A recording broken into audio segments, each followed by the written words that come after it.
Today's episode of The Jai Dave Show is brought to you by the Life Force Academy. The Life Force Academy home Kundalini Yoga experience. And right now, during this time of social distancing, where hopefully we're all staying at home, we're doing a lot of new stuff in the Academy that I think you'll love.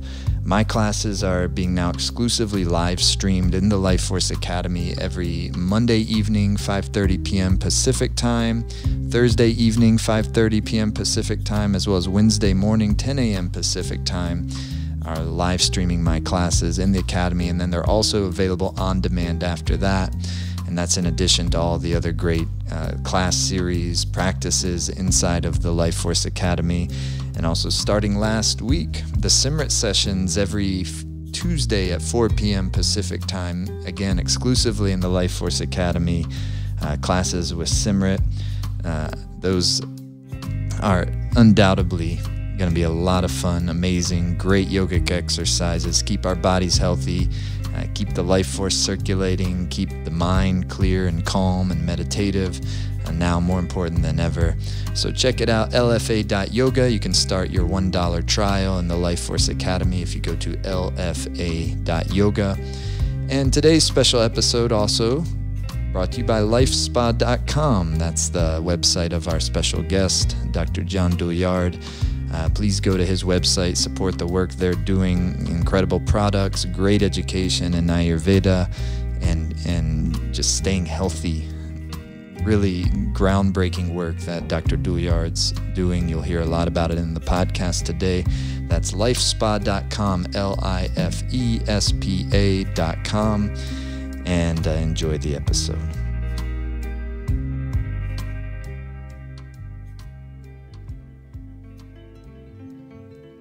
Greetings, friends. This is Jai Dave. Thanks so much for tuning in to the podcast today. This is a really important episode with Dr. John Douillard, who I'm honored to have on the podcast. When the coronavirus global pandemic hit, I thought about who could we have on to help us make sense of things, give us some practical tips. Dr. Douillard is one of the first people I thought of, and really had a good conversation. He's just filled with knowledge, filled with wisdom. He's somebody I've learned a lot from over many years. Even when I was first learning and studying Ayurveda, he was one of the teachers and the minds that really popped out to me as just brilliant. I think he's a real treasure, and the work he does is incredible, blending modern research and science with ancient wisdom of Ayurveda. He has incredible books. His book, The 3-Season Diet, is one that I've recommended to countless people over the years. He's just a great, great resource. His website is lifespa.com. On another episode, perhaps we'll be able to hear his whole life story, which is fascinating. He has so many great stories. He started his work in part with, in the early years in the 1980s, with working alongside with Deepak Chopra.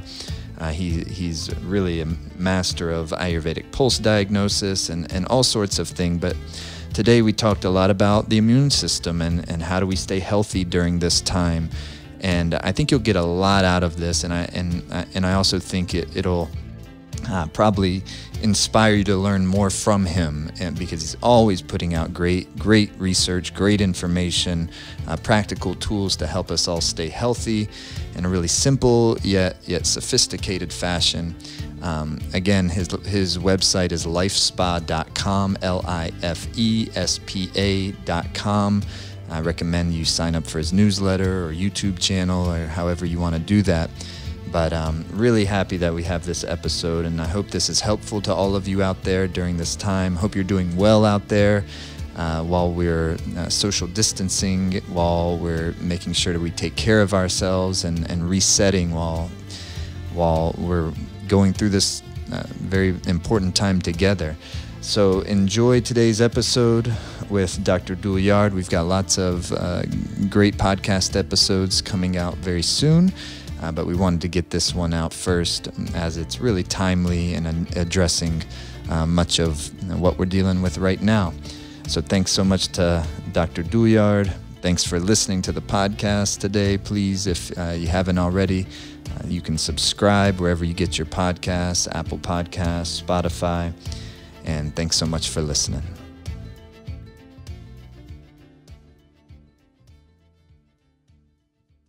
Dr. Douillard, thanks so much for coming onto the podcast today. Great to be here, Jaidev. Good to hear your voice. It's been a long time. Yeah, likewise. I've actually been thinking I wanted to have you on this podcast for some time, and I thought, well, maybe next time I'm in Boulder, I'll reach out. But when the current health crisis happened, you were really one of the first people I thought about. I've learned so much from you over many, many years as a student of Ayurveda and just a student of life. And your books are some of my favorite and some of the ones that I recommend to people as much as any other books. So really honored and happy to chat with you today, especially during the times we're all going through right now. Oh, thank you. That's very kind of you. Yeah. So how are you doing, and how is just starting out from maybe a little bit of a broader perspective? What is your sense of just everything that's going on in the world right now, and how you're personally relating to it? Obviously it's crazy times, and it's also a time where I think we get to do some introspection. We get to look at what it's like to be, dial it down a little bit, create that, what I always call the eye of the storm. Most of us are spinning so fast in the winds of the hurricane. We're just dodging crazy refrigerators that could take us out. We're just out there fighting the battle, where Ayurveda has been saying for thousands of years that we have to establish the being to perform the action. We have to start to establish the calm. And this is a great situation in the way, because people are home. I've got 7 people in my house. We have 6 kids, and almost all of them are with us right now. So it's sort of neat to have everybody home and just do family time and chill and really kind of pull back the bow, more meditation and more things that really help us. And of course, all those things are ways to de-stress and boost our immunity. So they really help us in all counts. Matter of fact, those are things we all should be doing. There's a silver lining for sure. It's scary. My wife's mom lives with us, so we're concerned about her. My mom lives in North Carolina with my sister. We're concerned about her. So all of us have the concerns and the worries, no doubt. Mm-hmm. But it's also a time where we get to, I think, have the time to connect with family in ways maybe we haven't before, and connect with a deeper part of ourselves in ways maybe we haven't had time to in the past in our busy, busy lives. Yeah, indeed. And those are, I've been listening to you teach and for a long time, and those are things you actually talk about all the time anyways. Right. Yeah. Well, now we have to do it. Well, so how are you talking to people right now in terms of actually, using herbs or using Ayurveda and currently at this time? So what are some general kind of protocols, practically speaking, that you're encouraging folks to do right now? Well, one of the things is I wrote a couple articles, and a couple more coming out, but I did write a whole, herbal protocol for folks. And that's on my homepage right now. And there's an article about that, about just the things you can do to prevent. And if you do get, an immune event, then what you can do to boost your immunity at that time. So those are articles that folks can look at. But I think, but more importantly, maybe as importantly as the herbs, are just some of the lifestyle things. Mm-hmm. We know that our circadian medicine won the Nobel Prize. Ayurveda 101 is circadian medicine. I mean, we did a whole Yoga Journal video series on yoga, breathing, and meditation in sync with the natural cycles with every season. Living out of sync with nature is a dangerous road to hoe. It causes a melatonin deficiency, which most people have in America. And melatonin is the number one driver of your immune system, according to the study. So if you are, sitting in front of your phone late at night with the blue light blocking your ability to produce melatonin, or you're on your, the sun would set, in the wintertime when you need an immune system at 5 o'clock, 5:30, whatever, and you're not in bed till 11, well, that's 5-6 hours of darkness that you normally, in an evolutionary sense, would normally have to produce enough melatonin to drive an immune response. Now, melatonin doesn't, people think, oh, that's just a hormone for sleep. Well, it is absolutely not a hormone for sleep. It's not even a hormone. It's a molecule. It's a 3 billion-year-old molecule, and it regulates our connection between the light-dark cycles. Every living creature, bug, flea, virus, has melatonin in it because everybody needs to know if it's light or dark or winter or summer. And when you start understanding circadian medicine, as I did from an Ayurvedic perspective, I wanted to learn more in depth about the times of day and the seasons, and I'm all about living in sync because I think Ayurveda is a study of those rhythms of nature. And I was just like, whoa, there's this molecule called melatonin, which I was always like, don't take melatonin. So, it's just going to suppress the production of your own. Right. And I ended up doing a podcast with a melatonin researcher on our podcast. And she said, no, melatonin does not suppress the production of your own. It encourages the production of your own. It's not a hormone. It's a molecule. Meaning if you take it, if you take a supplement, if you take supplemental melatonin? You could, as a way, there's 3 ways to do it. One is to reset your circadian clock. Obviously, for jet lag is a good way to do it, to reset your circadian clock. But most of us have a sort of a broken circadian clock because we live out of sync with the cycles of nature. All the blue light from our phones and tablets are blocking melatonin production when we need it. So we get enough melatonin for us to sleep okay, but not nearly enough melatonin to actually get us the immune response that we need. When we go to sleep, the melatonin surges to protect you against the infiltration of microbes. Your body, the reason we need covers at night is because our temperature drops, and that allows microbes to then take advantage of that situation. And our immune system normally, which protects us during the day, doesn't do as great a job in those lower temperatures. So melatonin comes in at night and takes care of business. Not to mention it's the night janitor who comes in and washes floors and windows and really boosts your immunity. It's the precursor to glutathione. It's a direct driver of your immune response, specifically your gut immunity, which is one of the places that these viruses like to infiltrate. So that's something you really want to be thinking about, is just whether you take a melatonin supplement, which that could be, if you have an issue with your sleep, then that may be something to think about. And we have something called low-dose melatonin where one drop is just 0.1 milligram. You can't buy that in the store. And as a result of that, after people, once they get to a dose that makes them sleep really well and wake up refreshed, they can over time start lowering the dose because, like I said earlier, melatonin will increase the production of your own. So if you're taking a small amount, and studies show that small amounts work just as good as high amounts, that you'll actually see that you don't need as much. You can go from like 5 drops, 0.5 milligrams, over time go to 4 to 3 to 2 to 1 drop. And most of my patients who are looking to just hack the aging process, because we do produce less melatonin as we age-related immune decline, according to the studies, are directly linked to a melatonin deficiency, which happens as we age. So as you get older, you're not quite there yet, but I'm 63. So I'm all about hacking the aging process with just low dose melatonin. So 1 or 2 drops before I go to bed is all I take, which is a micro dosing really, but the body is so sensitive to it that you really can, get that immune support and keep your circadian clock in balance and not let the aging process make you more vulnerable to immune compromise.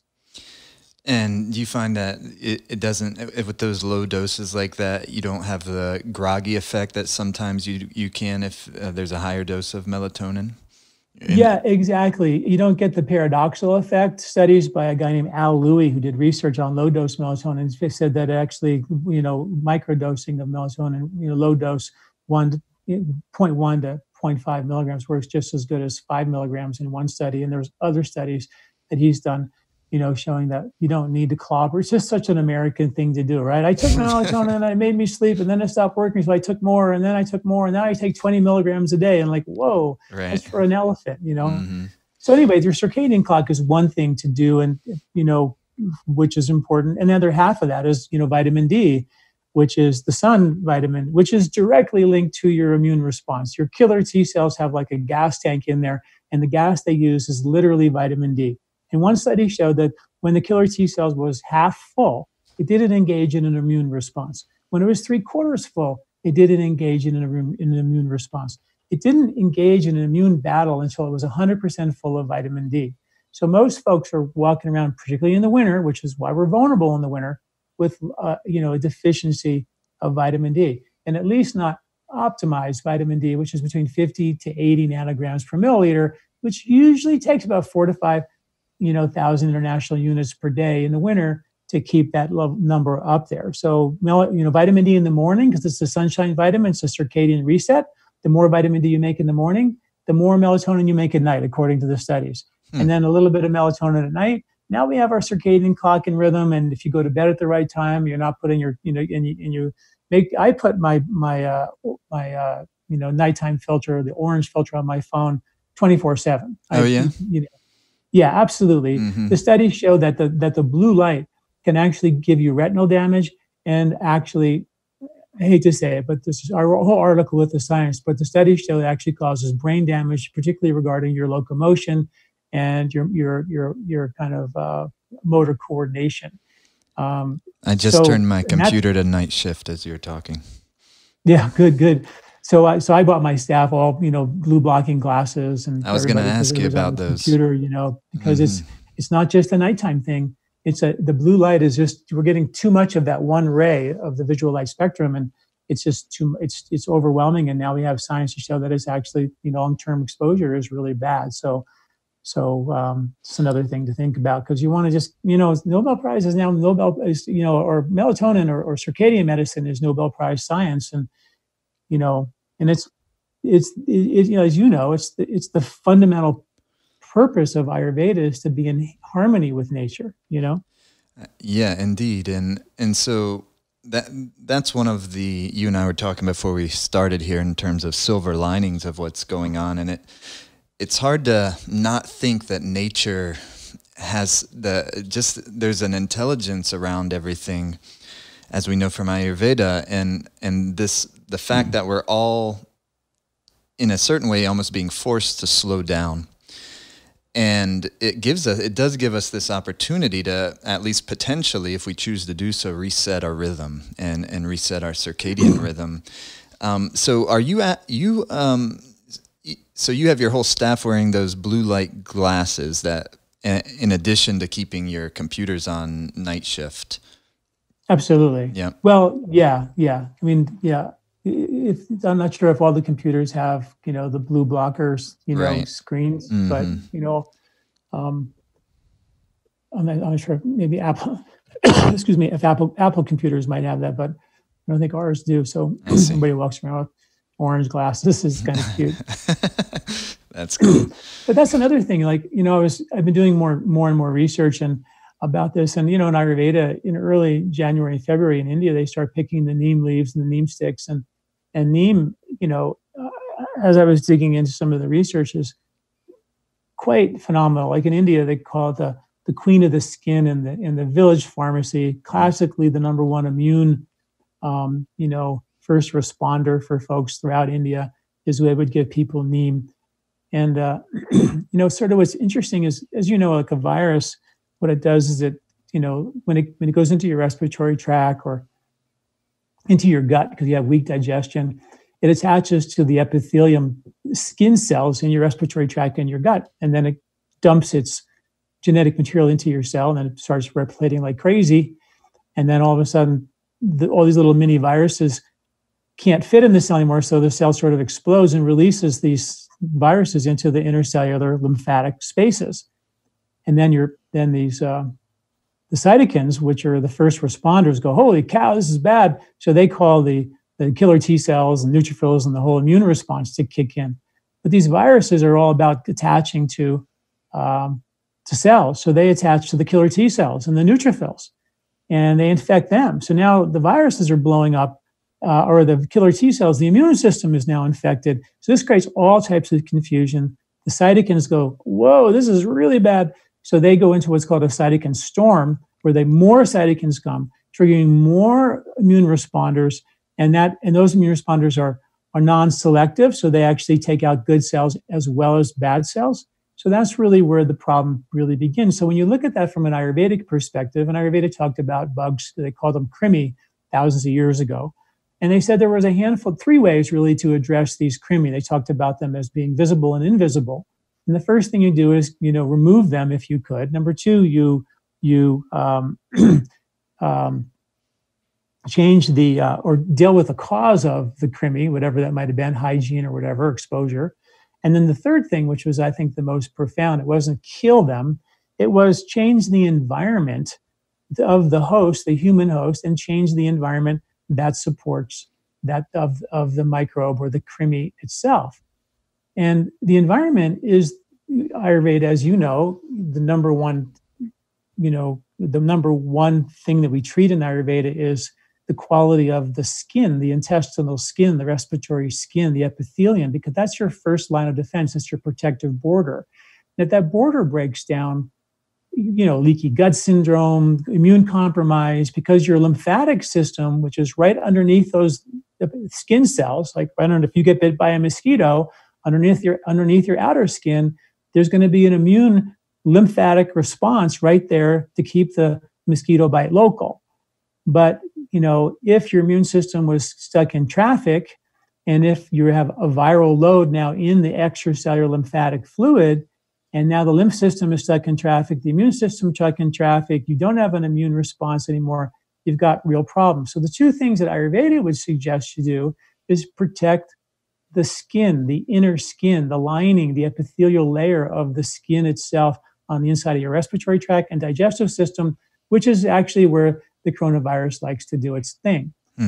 And so studies show that herbs like neem, which is, I actually just wrote an article about this very recently, actually has the ability to help the body's natural intelligence block the virus from entering the cell, according to the study, which is pretty profound. And that's what neem can do. And that's a study for neem in response to any particular virus or viruses in general? That study was done on herpes virus. But so whenever we talk about herbal antivirals, which everybody's trying to find the antiviral, the antiviral agent that kills the virus, that's sort of not an Ayurvedic approach. Right. We don't kill things, The Ayurvedic approach would be support the lining of your intestinal skin, support the natural resiliency of your intestinal respiratory tract so you can have a natural immune response, which is interesting why in one study here in Colorado, there's a small little box canyon town up in the mountains called Telluride, and they're doing antibody testing to everybody in the entire county. It's like 8,000 people, and half the people who are being tested for the antibodies have the antibodies, but never ever had any symptoms whatsoever. So half the people got this virus, developed antibodies for them. Antibodies for coronavirus? Exactly. Yeah. And do they have that test now where we're able to see who has antibodies? They do have that test, and I guess a biotech person who's a really wealthy person who has a house up in Telluride decided to bring that test and testing the entire county. And what they're finding in the entire county is that half the people have the antibody already and never got the disease, which means some people they were exposed, which is such a weird thing to me when you think about how viruses really work. But a lot of people are developing antibodies to these things quite naturally. In not having all these problems. And when you look at the quality integrity of your intestinal respiratory skin lining, is it protective? Is it vulnerable? Is it broken down? Is the lymph system already congested on the other side of that intestinal respiratory skin? If your lymph system's congested, you're going to have, things like, swollen glands, extra weight around your belly, because that's the lion's share of the lymph in your body. It can give you rashes, hives, skin concerns, swollen rings on your fingers, tiredness, because lymph is driving fat as energy into every cell of your body. Prior to your menstruation, it can make you bloat, breast tender, swollen, or break out, or moody, because there's a premenstrual lymphatic detox that takes place prior to your menstrual cycle that dumps premenstrual waste into your lymph. And if that lymph system is already congested, then you're going to have a premenstrual kind of related issue.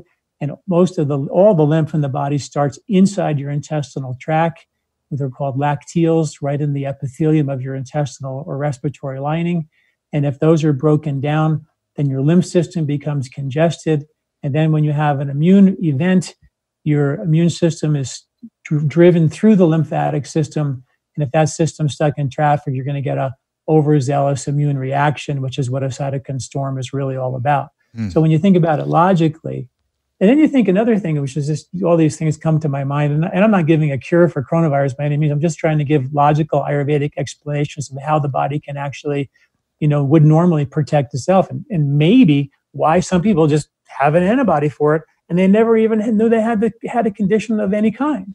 Right. Why there's not one case of any kid under 9 years old had this condition? What is it that kids have that we don't? Well, they have a fresh, brand new lining of intestinal skin. I can tell you that, right? They haven't screwed it up yet with coffee and irritants and alcohol and all that, right? I mean, not that any of those things are necessarily bad, but we eat a lot of hard to digest foods in America, and a lot of processed foods that and a lot of pesticides, a lot of stuff that kills the microbes that make the enzymes to help us digest things. And if you don't digest them well, you're going to let a lot of undigested proteins, fats, and bad microbes go undigested into your intestinal tract. And a lot of those undigested proteins like gluten and dairy and nuts and seeds and grains and lectins that people can't digest anymore, they're just not broken down properly because we've lost the enzymes to break them down. So they're too big to get into your blood. They end up going into the garbage can, which is your lymphatic system. And another reason why people have extra weight around their belly and they bloat and they're tired after a meal and they have brain fog and rashes and all these things are lymph-based. In Ayurveda, the Rasa Dhatu, the lymph, is the number one system we treat and evaluate. It's the drains in the body. And if the drains are clogged, well, then you are vulnerable. If your intestinal skin is broken down, respiratory skin is broken down, then you are vulnerable. And things like neem, and there's a whole bunch of, I wrote a whole free ebook on the lymphatic system and must have at least 50 articles on the lymphatic system that I've written, all free, and strategies to boost your lymph. But like the neem has been shown to, one of the herbs, to break up biofilms, and biofilms directly impact the health integrity of the gut microbiome and your gut immunity, which is 70% of your immune response. On the outside of your gut is the lion's share of your lymphatic system. And if both of those systems break down, you're going to be vulnerable, which is maybe why they called it the queen of the skin and the village pharmacy for immunity, because people would start eating neem leaves in early January and February, and they would take it all the way through to the fall until those leaves started to fall. And they would have that as tea. They brush your teeth with leaves, drink, or take the neem as capsules or whatever. And that was something that was, really, really valuable. And what's interesting is that if you look at turmeric, I could cite science about the massive, amazing benefits of turmeric, or ashwagandha as an immune booster, or chyavanprash as an immune booster, or sitaplati to protect your lungs. And there's just, every Ayurvedic herb is so unbelievably powerful and well studied to support different aspects of our immune response. But I do think that one of the things we really need to do is protect and repair the two most important things. And I always talk about it, the most important half inch in your body, which is where your intestinal respiratory lining meets the lymphatic system on the inside, because that's where your immune army is waiting. And if that is congested already, you're more vulnerable to a overzealous immune response, which can actually be, damaging. Neem's also been shown to balance the cytokine response. So it keeps the immune system in order, breaks up biofilm, so the gut immunity stays strong, and you don't have pockets of bad bacteria building up, creating, vulnerabilities in the intestinal tract. But these are just things that Ayurveda talks about as a general rule of thumb, everyday life. Make sure your intestinal lining is really, really healthy. And so we have, articles on. There's like an article called, I think it's called the 4-step program to reset your microbiome. There's so many things that I can't even enumerate in terms of how we can do that. But it's fascinating, really, when you think about how Ayurveda understood the basics, and how now, if we look at these viruses that are taking us out, what's the underlying vulnerability? Clearly it's an overzealous immune response, and it's the breakdown of our first line of defense, which is our protective barriers, which is our outside skin, respiratory skin, intestinal skin, and the blood-brain barrier. They're all made of epithelium, and they all have to be healthy skin to protect you and have a good filter for not letting, bacteria or viruses or undesirable toxins or undigested proteins or whatever it is penetrate in ways that they shouldn't.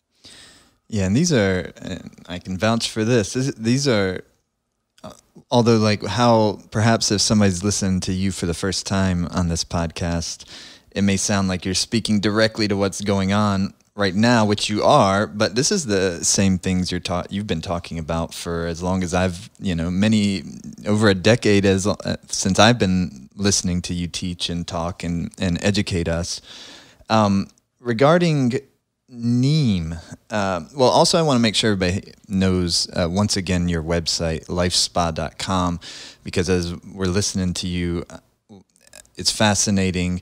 I can imagine it may seem complicated, but it's I know that it's actually quite simple in terms of application, in terms of lifestyle, in terms of simple things that we can all do in order to improve everything that you're making reference to in terms of lymphatic system, in terms of digestive system, and so forth. There's lots of just simple things that's the beauty of Ayurveda, is it's on one hand, it's so sophisticated. We'll study it for the rest of our life and we'll never, it's never ending. And on the other hand, it's so simple that we can teach it to our, 7-year-old children, and it makes sense. And so lifespa.com, and you said the article that you wrote in regards to your immune boosting protocol is on your website right now? Mm-hmm. Yeah, if you just go and I think if you go to lifespa.com on the homepage, you'll see there's a little slider there. I think you'll see the immune boosting protocol with all the herbs that I suggest. And then if you scroll down, there's I think it's on maybe the second page, but it's very recent. I wrote an article on crazy science about hand washing, and they put a fake or artificial virus on one drop on one person's hand. Oh yeah, I listened to your video on that. That was right. Yeah. And within 4 hours in this office building, half the people were infected. Within 8 hours, 70 or 80% of the people were infected in the entire office. It was just sort of amazing how just like, whoa. This was a study in Arizona or somewhere? That's right. Yeah, it was done in Arizona. It was back when the SARS virus came out. And then the other thing, just this crazy science that I wrote another article about, was copper. Like in Ayurveda, they always say drink out of a copper cup, and let the water soak overnight. And now we know that hospitals are literally putting copper on the walls, copper lining in the sheets, and they're seeing significant reductions in infections in hospitals. These studies, I wrote articles about this in 2013 when the SARS virus H1N1 came out. And I was just blown away how just putting copper on the walls in a hospital can reduce infections by 60, 70%. I mean, MRSA, all these crazy, really aggressive infections. So they ended up doing another study more recently where they said the whole wing of the hospital, and they put like copper lined sheets and copper on the walls, and the other wing of the hospital didn't do anything. And there was a 80% reduction in reduction of viruses and bacteria and drug-resistant bacteria in the hospital wing that had the copper. So copper has always been known. In 2008, I think, or 2004 maybe, I think, the FDA declared copper as the only antimicrobial metal. That's the FDA did that. So, so I bought my whole staff copper bracelets and a copper cup and made sure they're drinking out of that, so they're all getting that. I mean, I don't know, but if you can hang copper on a wall in a hospital room, and the hospital room, significantly reduces infection, then why not hang copper in your house? Right. Why not hang copper on your body? I mean, it sounds crazy. I totally get it, but I'm not talking about one study. I'm talking about study after study. I mean, 20, 30 studies on copper in hospitals have been done around the world. It's a phenomenon. Wow. And nobody talks about it. But if you try to buy copper cups, it's getting harder and harder to do that now. But, just putting copper in, and most people drink out of copper pipes. So we generally had a good amount of the copper that we needed. But if you don't, then you may want to think about doing some copper. And the only real risk there would be maybe not getting enough zinc. So you could take about 15 milligrams of zinc a day, which is a great immune booster as well, plus the copper exposure. And, you might have copper jewelry lying around, put a bracelet on. I mean, it's easy stuff like that. But that stuff is, that's what I do at lifespa.com, is we take the ancient wisdom, drinking out of a copper cup, and then find the modern science, which is mind-boggling amount of science about just simply copper. And then I write about it. And I really feel like when you take science alone, you just prove whatever you want. Coffee's good, coffee's bad. Who knows, Right. But when you take Ayurveda, which is thousands of years of time-tested wisdom, and then you plug in the science, you're like, wow, maybe I should look at this. And maybe it's not gospel, but at least we should look at it. If we have thousands of years, still happening today after thousands of years, and we have science to back it up, like in the lymphatic system, I'm telling you, the lymphatic system, congestion, particularly the lymphs in the brain, there's brain lymphs that drain 3 pounds of plaque and garbage out of your head every year while you sleep at night. They're microscopic. They drain while you sleep, not during the day. And when they're congested, which they only were found them about 8 years ago at the University of Virginia, up until that point, there were no lymphs in the brain at all. But Ayurveda talked about lymphs in the brain thousands of years ago, developed therapies to clean them out. And now we have science that shows that when the lymphs in the brain get congested, they're linked directly to anxiety, depression, immune compromise, inflammation, infection, and even autoimmune concerns. So when you think about this viral response, this cytokine storm is, and these neutrophils and killer T cells are killing our own good cells.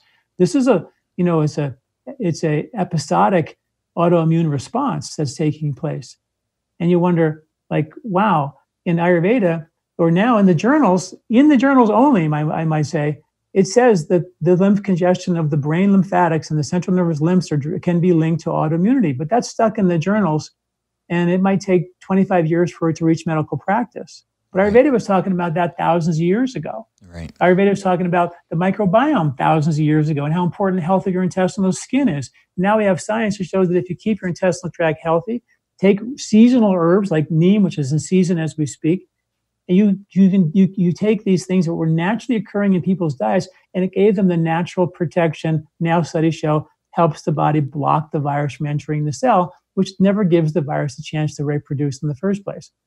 Not to say that this is a cure; it'll work for everybody, because there's a lot of factors here for sure. But I just think it's again just more fascination with the wisdom that they knew thousands of years ago, and how so much of what I write about in the science is still stuck in the journals.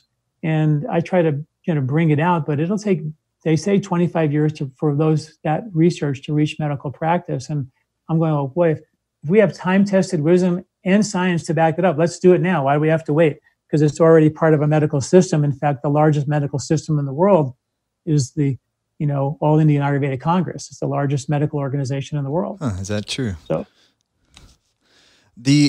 so when, say you're talking, like, I think that's a really fascinating point, using science, say, like the example you use, coffee. All right, this study shows coffee is good. This study shows coffee is bad. Can we unpack that a little more? Because I was going to ask you about that in general. I was just knowing how much you pay attention to the scientific side, and then and also simultaneously how devoted you are to the Ayurvedic science and how you find the balance between the two. So hearing that from you in terms of, well, science could, depending on the context in which you're looking at a study through, is going to dictate whether that study is going to give you a certain result. What do you mean by that? Coffee, like, take for instance, all right, coffee is good. It has, these types of antioxidants or whatever the case may be, or coffee is bad, it's dehydrating, et cetera, et cetera. Can you unpack that a little more? Well, I think that, that's the interesting part, like in Ayurveda, we have that in that regard for that particular, example, coffee is a stimulant, it's a dehydrating. It drives your adrenals to make energy you don't really have. Caffeine is very addictive. So, from the Ayurvedic perspective, it's a rajasic agent versus a sattvic agent. And Sattva is when you have a stillness of mind to be able to, be at the lamp at the door, to see outside into the crazy world, but to also see in calmly, be calm enough where the lake is clear enough and still enough where you can see into your own inner space. And you're functioning at the gap between the outer winds of the storm and the craziness of the world, but you're also very much aware of your inner space, which is, as my good friend Deepak Chopra used to say, is proportionally as void as intergalactic space, right? So we know that to be true. So it's like, wow, there's all that there. But if you're stimulating, you're just on the treadmill, just on the spinner, just going, as opposed to having the ability to be aware and pull back the bow and function and act and think and desire and function from a deep place of inner composure and calm. And what got me into that years ago was when I was an athlete, doing Ironman triathlons and all that years ago, I experienced something called the runner's high, and I was just trying to replicate it. And we did studies on nose breathing versus mouth breathing, and we published those studies. And we found that when the brain becomes still, the body goes into this place where I'm feeling like my best race is my easiest race, where, everything feels easy and I'm running as faster than I've ever ran before. And that's brainwave coherence and an inner silence. So there's a power and an efficiency and an access to full human potential that takes place when you create that inner calm, pull back the bow. And that's what I feel like when you look at coffee, for example, the logic of Ayurveda says, here's why coffee would be bad. And a little bit of coffee here and there, not a bad idea.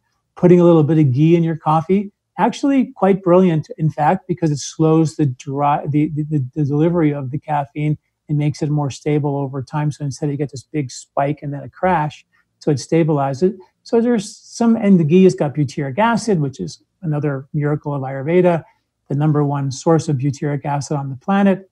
Butyric acid is the number one driver of gut immunity in terms of a fatty acid. It's what your gut cells live on. It's what your bugs feed on. And there's literally microbes in your gut that make butyric acid. And when you take all the milk solids off of milk and boil it down, you end up with the highest source of butyric acid on the planet called ghee. And it's a driver of immune strength and a repair agent for your intestinal skin. Just another example of Ayurveda. Yeah, amazing. And now they say saturated fats are bad, but I don't know. I mean, when you look at the science of what ghee can do, it's quite phenomenal. So I think you have to look at it from the wisdom of Ayurveda and the why versus just, take coffee. It's got this, chlorogenic acid, and therefore it's really good for you. It's a super awesome antioxidant. Great. It does have all that. And coffee is a bean. It occurs in nature. There's no doubt that it has a place, whether its place is to be as a medicine, during this kapha season when which is when it's typically harvested in the tropics. So it stimulates you during the heavy kapha time of the year. Or is it supposed to be every morning to give you energy? And if you can't even think straight until you have your coffee, that's right. Interesting. What is the context? That's right. One thing I love about Ayurveda is it puts things within context. And that's what also I thought was so brilliant about your book, The 3-Season Diet, because even Ayurveda sometimes, depending on how it's being studied or taught or learned, etc., can like anything else become something that just becomes rules to be a slave to, as opposed to wisdom that guides our own sense of how to live. So instead of, like, we can go back to even neem, and you're saying, okay, neem is harvested, say January, February, and people would naturally eat neem leaves through, what do you say, through the late summer? All through, during the hot season when the microbes are exploding, right? In the early spring, there's a microbial surge in the earth, in the soil, on the food. Bugs love hot weather. They multiply during that warm, wet time of the year. So neem was there to be the antidote for that. Right. We used to, when I lived in Charleston, South Carolina, there was neem trees. And we had heard that, this was before I had really studied Ayurveda in depth, but we'd heard like it was like a toothbrush tree. People use it to floss and things like that. So I tried. It was so bitter. And at that point in my life, I probably hadn't really bitter was more difficult for me to palate at that point. And now I take it, even myself, I take it just in capsule form, and I use it quite a bit. But going back, like, so as opposed to like, okay, this is my constitution, I only eat this type of stuff. You talk about all the time, what is nature currently providing? And then you're focusing more on that. So it actually simplifies things a great deal. When we're talking about herbs, and generally speaking, with something like neem, is that something that you would generally recommend? Well, and again, everybody's different. Everybody's got specific situations. But for speaking to generally healthy people, not speaking about treating dis-ease, but for generally healthy people, something like neem, reasonable for most everyone to take? Absolutely. In the summertime, during the hot season, from, spring and summer mostly, it's harvested, is traditionally taken. Studies show that it actually breaks down biofilm, and biofilm are little pockets of like tartar on your teeth is a biofilm, and it breaks down those little colonies of bad bacteria that can do real damage to your intestinal lining, intestinal skin. So it's been something that when these biofilms and the bugs are surging in the environment, neem is there to protect that from happening, keeps the viruses from entering the cell, protects your intestinal lining. This is just an incredible amount of, in a way, pitta pacifying benefit. But traditionally, those pitta pacifying foods were taken by everybody because in the summertime, it's hot. It's hot. And nature is always giving you the antidote of what's extreme in that season. So, right. The other side of that, flip side of that coin is in the winter, they harvest amalaki berries, which is sort of interesting. You think the berries are summer, but they're winter harvested, and they're loaded with vitamin C.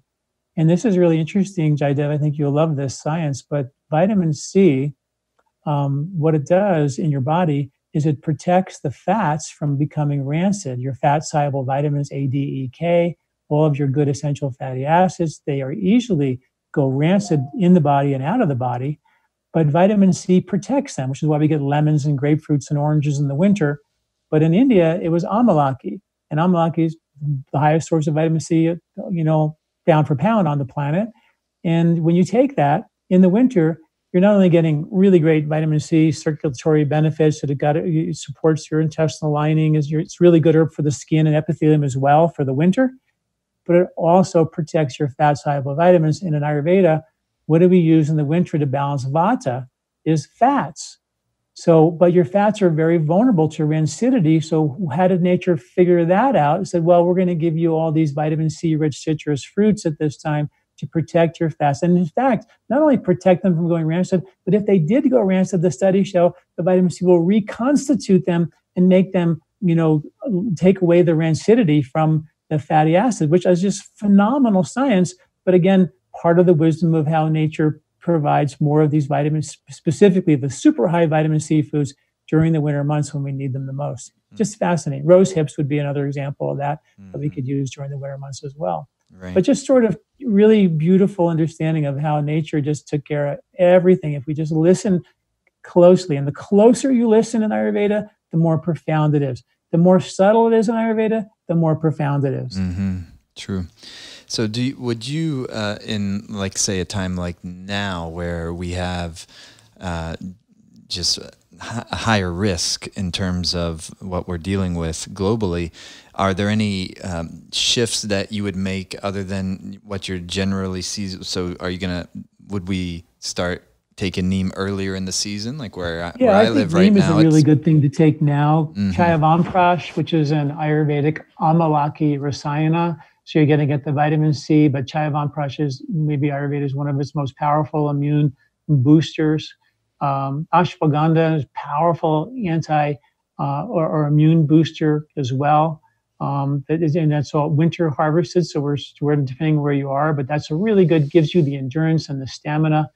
I think those things are really important. Turmeric, we have one called Turmeric Plus, which is 16 parts turmeric, 1 part black pepper. And when you put that combination together, you increase the absorption by 2,000%, according to the science that was done back in 2000, the year 2000. And they found that that was what triggered the whole craziness of taking the curcumin, one 300th of the part of turmeric, and adding extracts of turmeric, curcumin with an extract of black pepper, and putting it together and making these super agents. And now we have all the science emerging. Again, you take nature and you start busting it apart, taking what you think is the good parts. And now we're seeing science that shows that turmeric at a low dose can be a stem cell booster. At a higher dose, and curcumin as an extract can be toxic to the body. So you're seeing all these science studies showing that, yeah, turmeric, curcumin can be a medicine, cure disease, but on a regular basis, you want to keep nature whole, which is why at lifespa.com, in our store, we have a whole line of herbal products. We always use whole herbs, organic whole herbs that are all tested, identity tested, heavy metal tested, FDA, GMP certified. But you use whole herbs because you have the intelligence of the microbes on that plant, which are naturally occurring. Extracts are sterile. And you didn't just take one constituent out of the plant and then give the body that one thing that you think is the right constituent. Where nature is way smarter than us. And I'm a big believer of taking nature, and if you want to blend a little turmeric with a little black pepper and get these incredible benefits, for sure. We take our ashwagandha, we add a little ginger to it to make it more easy to digest. Those kinds of things are fine because you're taking them as you would a food. You would eat, ashwagandha was in the soups and stews for thousands of years. Turmeric was in the curry for thousands of years, right? Right. So it's just a beautiful way of working with the body. First, do no harm. Make sure that you change your diet, you change your herbs seasonally, you change them based on the season, and also you understand your constitution. And you go, oh, well, I'm really strongly pitta. So then in the summertime, I'm going to eat the cooling foods, but I might even take a little more neem, or a little bit more brahmi, Centella asiatica, which is a cooling, herb for your brain and central nervous system and your lymph and your skin. So there's just things that you can do that are so logical. And I know it sounds like a lot, but it's really quite simple. It is. When you kind of give yourself a minute to just dive into the logic of it. And that's what I write about every week at lifespy.com. Yeah. And so how do you recommend people navigate that? One part is I recommend reading Dr. Douillard's book, The 3-Season Diet, in addition to, I'm sure your other books too, but that's the one that at least as far as I know, really unpacks Ayurveda in a very simple way. And I recommend that to people who are just learning Ayurveda in general, not because they're on a diet necessarily, and because it's not some diet that's going to come and it's going to be trendy in 2020, and then by 2021 it's something else that's going on. These are principles. They've been around forever. They're not going anywhere. And it really teaches just in a very simple way, without using a lot of Sanskrit terms, but also doesn't, and this is one thing I really love about you, you're able to modernize it without diluting it. And so I recommend that book for everyone, 3-Season Diet. Do you still, is that still a book that you're promoting? May not be the right word, but it's still kind of a centerpiece around your work? Yeah, absolutely. And it's a book all about eating with the seasons and understanding the beautiful intelligence and logic of nature. And at the end of that book, there's an index that I went through like as many foods as I could and said, okay, corn is harvested in the fall. Well, we hybridized it to harvest in the fall. But when you look where it grew originally, which is in Central America, it grew right before the monsoon season. And corn in Ayurveda is a very dry grain. Wheat is a very wet, glutinous grain. The corn is very, very dry. So historically, before we hybridized the heck out of it, made it grow when we want it to grow, it was harvested right before the wet season. So the driest grain was harvested before the wettest season. Perfect, antidote for nature's extreme. In the north, where it's cold, wheat grows. It's a very dry climate in the north when it's, when it gets cold in the winter, and you have a very wet grain. So it's just beautiful. But I tell you, if I started a study that blew my mind, so yes, the 3-Season Diet is still a book that I am very, very fond of and use all the time. But there was a study that came out after that book came out, which was that deer, they eat bark in the winter and leaves in the summer, and they have microbes for digesting bark in the winter and different microbes for digesting leaves in the summer, right? So they have, our bugs change from season to season to season. That's good science. Stanford did a big study on that with the Hadza tribe, the big hunter-gatherer tribe that's still remaining. And so that's the fact. Our gut bugs should change from season to season to season. So we should obviously change our diet from season to season to season, right? Mm-hmm. So they gave deer bark in the summer. And they don't have bugs for bark in the summer. They have bugs for leaves in the summer. And the study showed that when the deer ate bark in the summer, it caused such a level of indigestion in the deer, it almost killed the deer. Jaidev, I was like, wait a minute. Deer die when they eat out of season? What does that mean for us? Right. Because we've been eating the same, eggs and toast for breakfast and, sandwich for lunch and pasta for dinner and whatever, steak forever. No recollection of foods that stay on the shelf for a year. Who knows when it was harvested? Just like completely disconnected from the rhythms of nature, the microbes of nature, the circadian rhythms of nature. And that's when I said, okay, so now what we do with this, was that we actually just put out a grocery list and a recipe list and a superfood list for every month of the year. We publish it every month. We've been doing it for years now. And it's called the 3-Season Diet Challenge. People can get that for free. Oh, by the way, everything at lifestyle.com is for free, except obviously the herbs aren't, but all the knowledge is for free. And you can just sign up for that. And every month you get a packet in the mail in your inbox that says, okay, here are the recipes for April, and here's the superfoods for April, and here's the grocery list for April. So we can get people more encouragement to stay with the cycles. And then the book has, obviously the theory and the understanding and the deeper knowledge behind why that's really a good thing to do, which obviously every human on the planet until very recently did that, ate seasonally. Right, because you didn't have a choice. Right. Could you talk a little bit, and this is all such good stuff. I know we're kind of just hitting tip of the iceberg on all this stuff, but people can go deeper in lots of ways if they want. Can you talk about your line of herbs, the rare line of herbs, maybe particularly the kutki? I know that kutki was been endangered. We hadn't been able to, there's some herbs that because they were improperly harvested and so forth sometimes some of the most revered plants that we have end up becoming endangered because we're overusing them or we're not harvesting or replanting properly. But you are partnering with, is it the Douillard Foundation? And you have, like, for instance, I've been recently using the Kutki that Life Spa's rare partnership is producing. Can you talk a little bit about that? Yeah, so the project was, Kutki, you're right, and I think it was 1997. It became endangered, and it's usually, like you said, the really, really good herbs are the ones everybody wants. So people over harvest and over wildcraft, and they deplete them, and then they're gone. And Kutki grows at very high elevation, it's 14,000 feet in the Himalayas, and it's really rough terrain up there. So, only a handful of people know how to do it, can endure it, the environment up there. So yes, through the Douillard Foundation, we worked with a village up there who, the corporate buyers would come up there and they would just rip them off, and get the kuti and whatever they had. So the Douillard Foundation created a co-op where all the farmers up there were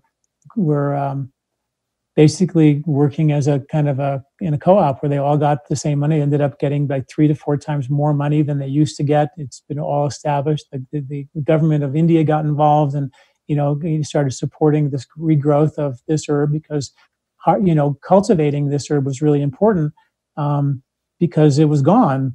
And these people were trying to cultivate it, but they weren't making any money on it. So everybody was leaving the villages, and people were going into, so that was just going to be destroyed forever. And so we ended up buying the entire crop one year, and then took what we needed to make our capsules, and then gave the rest back to the foundation, and supported these villagers to help continue to grow. And it was a massive revival. As a matter of fact, the vice president of India, vice prime minister of India, and the director of their national health institution flew up on helicopters to this little tiny village and I mean, it was a huge deal Wow. for this little tiny village, and really created a lot of excitement. And it's just one of the ways we try to give back to keeping Ayurveda alive and reviving a lot of these, you know, um, um, and that's what rare means, reviving Ayurveda's rare ecology. Because it's not just the herbs, it's the ecology, it's the environment, it's the people, it's the, because when the people go and they die off and they don't have people to train and teach the knowledge to, it's gone. Then it could be gone forever. Mm. And that's how close we are. Because a lot of these things are being lost forever. Right. Amazing. Yeah. Yeah, great herb. The number one liver herb on the planet. It's both bitter and pungent. They say it's it became bitter from the bitter cold, and which is the bitters are really good for your liver, as you know, and then pungent. It got a little bit warm because it had to stay a little warm because it's literally in the Himalayas at 14,000 feet. And so it's a super rare herb to be both bitter and pungent at the same time. And what's also unique about it is very gentle as a liver herb. Most liver herbs can be on the harsher side, but it's very kind and very gentle, which is why it was in such demand and got over harvested and then became, endangered. With a herb like, say, kutki, now that you have it available, you find you're integrating it now so perhaps we were using other substitutes that weren't as desirable as kutki in the past. So now that you have it available again, now is it available in such a way we believe it'll continue to be available through projects like this? Yeah, I hope so. Yeah.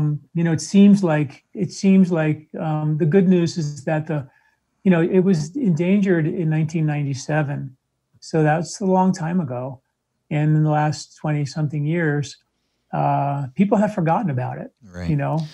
So it's the rush to buy it and run out of it hasn't happened yet again. I see. That's just a matter of time before the studies start to come. There was no studies done on it for 23 years, or nothing done on it for it was on a shelf for 23 years, and now the studies are going to start to come out again. And so when you search up studies, you always get the more recent ones first, and there's just not a lot there until you go into the old studies. So it's just hopefully that the demand, and that's the interesting about the endangered herbs, when you grow them with a permit, an endangered permit called a CITES permit.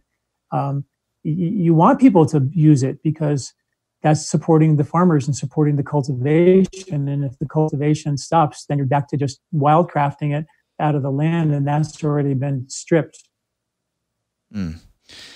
And do you know of any developments with Jetamunzi? And I know we haven't been able to utilize Jetamunzi in many years. Yeah, I don't know. Well, Jetamunzi is still endangered. I see it being sold. I don't understand how it can be sold still, but people still do sell it. We follow the FDA guidelines to the letter. So we don't sell it as much as I would love to be able to sell it. But there are some initiatives that I have recently read about trying to get Jetamunzi and growing it again. However, from my experience and from what I've learned, is that Jetamunzi is resistant to being cultivated. It likes kutki was able to grow in a cultivated environment, but Jetamunzi seems to like to grow in a natural environment on its own and doesn't like to be cultivated. So it's very difficult to cultivate, is what I found. But hopefully someone's going to figure that out soon. Yeah. So, well, in kind of closing up here, when I've one of the things that when we're working with all these herbs and working with foods and using Ayurveda now, and also how you blend in the modern science with Ayurveda, what do you? Because sometimes I think it's easy to get caught up in all the details and the minutia of the studies and how to use this herb and how to use that herb and what this herb's good for, et cetera, et cetera. But I know, sometimes when I'm in Boulder, I'll and I'm teaching there, and your name will come up, and I'll recommend. I say, you guys don't even know who's living in you. He's right in your hometown. This he's world class, But we often don't appreciate folks that are right in our hometowns in the same way that we may if we know them from somewhere else. And they well, sometimes I'll hear people say, "Well, I thought he was kind of mainstream," because I'm teaching to yogis and practitioners and things. I said, this man, I've been around you enough and heard you teach enough to know the depth and really where you're coming from. So maybe just to wrap up, we started out broad and now to maybe like kind of pull out broad, just to finish up here. Really the bigger picture with all of this, and not just with what we're dealing with right now with coronavirus, but in general with what we're doing with Ayurveda in general, because I know Ayurveda, yes, it's about, building health, but ultimately we're only here for so long. We have our families, we have our purpose of whatever it is that we're doing while we're here. But for you, like, how would you kind of, or at least attempt to kind of articulate really what is the real purpose of Ayurveda? I think it's a compliment to be called mainstream, because Ayurveda, by definition, is not mainstream. Right. Mm-hmm. So I do appreciate that. And when I was studying in India, one of my teachers looked at me in the eye and he looked at me and he said, "This is not Indian. This is universal." Mm-hmm. He goes, "And you need to teach it as universal, because this is not something that India owns. This is something that these are the rules of nature." And I was like, wow. So I started, teaching Ayurveda when I met Deepak Chopra in India in 1986, and came back and helped co-direct his center for a long time, and was teaching medical doctors. So I was forced to somehow find the logic of it as opposed to just dogma. And that just drove me to do what my teacher asked me to do, which is to teach it as universal. And so there are lots of Ayurvedic teachers who are, really steeped in the Sanskrit language and all of that. And that's great and people, I encourage them to go to people like, David Frawley and Robbie Swoboda and these brilliant doctors, but I feel like I was trying to make a dent in this crazy culture of ours. And I know that by me translating it into English for folks, it made it easier for folks to hear. But I don't feel like the knowledge that I'm presenting is any less profound or any less accurate. In fact, I think when you can cite modern science to tie the two together, let me give you a really great example. I've been doing a lot of research on Kumbhak and pranayama breathing technique. If you've been watching, I've been publishing a lot of articles on all the different breathing techniques and all the research done on all the pranayama breathing techniques. When you look at Patanjali's Yoga Sutras and the Hatha Yoga Pradipika, they tell you very clearly that pranayama is not pranayama if it doesn't include a breath hold or breath retention, or what's called Kumbhak. So I'm starting to dig into all this research on breath holding and intermittent hypoxia, and mind-boggling research on intermittent hypoxia, which is basically breath holding, which Ayurveda knew thousands of years ago. And I just think when the mainstream realizes that intermittent hypoxia, which increases stem cells, nitric oxide, which is the Nobel Prize-winning panacea molecule, EPO, which Lance Armstrong got busted for, you can make it yourself. Transcription factors that protect your genome, and basal endothelial growth factors that protect your lining of your arteries. All of it comes from literally holding your breath. Called intermittent hypoxia in science. And Ayurveda was doing that for 1,000 years, called Kumbhak. And if you really read the ancient text, the original text of pranayama, they tell you quite clearly, it isn't pranayama unless you hold your breath, which is not how it's practiced today. So then I was reading something called intermittent or inspiratory muscle training with this whole coronavirus thing. It was like, people really need to strengthen their diaphragms and learn and really be strong breathers. Well, it turns out there's this thing called intermittent or inspiratory muscle training. So it's well-documented scientific technique that strengthens your diaphragm. And they use it in hospitals around the world. So then I was like, wow, that's so cool. But that looks to me exactly like an Ayurvedic breathing technique, which it is. Right. It's called pratyaloma. Pratyaloma is a special breathing technique in Ayurveda, been around for thousands of years, specifically designed to strengthen your diaphragm. And 50% of elite athletes, Jaydev, have a diaphragmatic fatigue or a lazy diaphragm. If 50% of elite athletes have it, you and I have it. Right. And if you get coronavirus and you have this cytokine storm happening in your lungs, you know, you want to have a strong diaphragm. You want to be a good breather, you know, which is my nose breathing book, my first book, Body, Mind, Support, about nose breathing. And the benefits of getting nitric oxide when you breathe through your nose and all these crazy things that happen when you breathe through your nose, not your mouth. But so I just published last week on a Facebook Live. It's on YouTube now. Go to my YouTube channel, you'll see it. It's called Pratyaloma Inspiratory Muscle Training. I mean, to me, that just blows my mind that here Ayurveda had this gold, and now we're seeing not only that this breathing technique is going to strengthen your lungs, reverse GERD, heartburn, indigestion, because your diaphragm, if it's weak, that's the number one cause of all these digestive issues, is your diaphragm's clamping down on your stomach and your esophagus. I mean, think about the logic of that for a second. If your diaphragm isn't fully expanding and fully contracting, all the things that can go wrong as a result of that. It's mind-boggling. And not to mention, if you don't contract your diaphragm as well as you should, you're not going to breathe efficiently into the lower lobes where all the blood exchange takes place, all the calm, repair, rebuild, rejuvenate nerves live. And you're going to breathe in the more shallow upper chest breath, shallow breaths, which is where the emergency fight or flight breaths are. Right. So that's what stirs me up. And, you know, I just think that, I can tell. that it's amazing when you look at what Ayurveda knows and what they knew and what the science shows. So I would encourage everybody to watch that video. It's it's about a half an hour video, but it's an educational video of how to strengthen your diaphragm. In these times, I think it's critical. And, but that's what I do. And, you know, yeah. I love it. I love what I do so much because every day I make Ayurveda. I feel like I'm making Ayurveda mainstream. And that's where Ayurveda needs to be, as a universal knowledge of how nature really works and how we can live in sync and in harmony with it.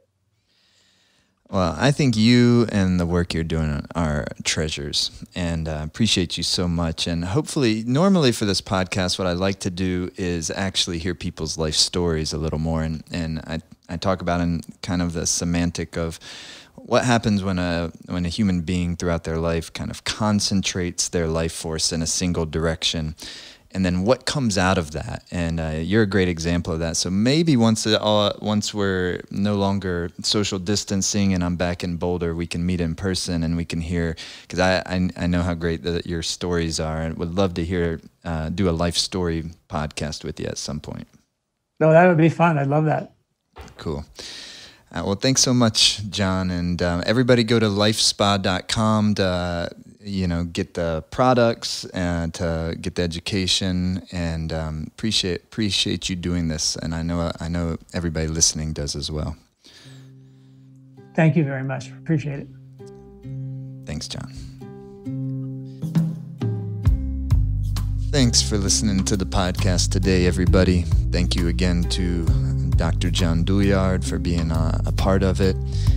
Please check his website out, lifespa.com. Also, thanks to the Life Force Academy. Head over to lfa.yoga to start your free trial. Perfect time to be doing yoga from home right now. Keep healthy, keep practice, and keep a strong meditation practice. Life Force Academy, lfa.yoga.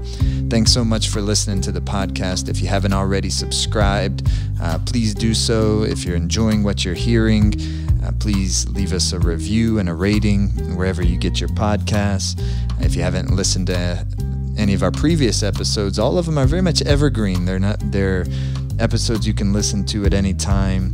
They're going to be relevant no matter when you're listening to them. So check them out. Lots of great people you're going to meet on the Jaydev Show. Lots of great episodes that have already been recorded that are coming out soon. We kind of held off once the coronavirus phenomenon hit, but we're going to be releasing a lot of those very soon, and really excited for you all to hear them. So thanks so much, everyone. Take care of yourselves out there, and we'll be in touch real soon.